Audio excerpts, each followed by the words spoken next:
kalsoonida jacaylkaaga kaftankiyo habsamidaadu waa waxaan hablaha kownka kaaga doortay kali huno adigan kaskiyo maanka niyadayda kugu koobay ada kali qalbiga yeeshay nafta kaalay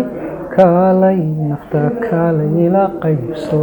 magacaygu waa cabdiraxmaan maxamed ismaaciil ku magac dheer qalab jaan. magaca qalab jaan inkastoo dadku aniga ii yaqaanaan magac maaha aniga si gaar ah igu baxay laakiinse waa magac family ama waa magac ay la wadaagaan dad badan oo family-ga ka mid ah waana magacan abtirsiim ahaan ku abtirsado. hadduu murqaanku qaybsamo badhban adii ku siin laa taqsiintayda bidixdana waan ku bedeli laa tadana waan la bixi laa waa dhibaato balwaduye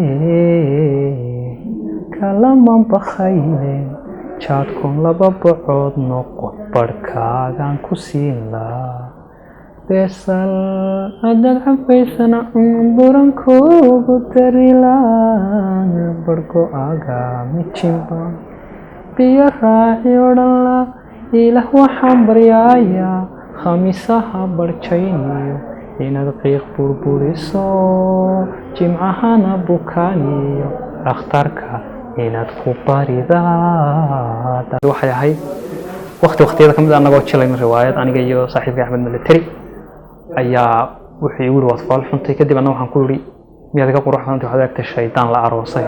ereygaas ayaa igu saameyn badnaa ama dadku ma garanaysaa hadal hayeen.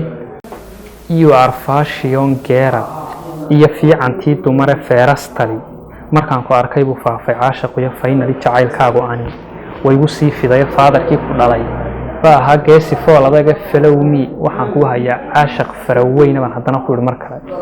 haddii aanan dhooley dhulka joogtid kugu iman haddii aanan dhalandhool tahrib kugu soo dhixin haddii aanan dhawaanahan norway cagaha soo dhigan dheef miyiga kumaalihi dhowaan gobolkan maaniman dhiga dheeray ma sidin hawdkana kumaan dhalan.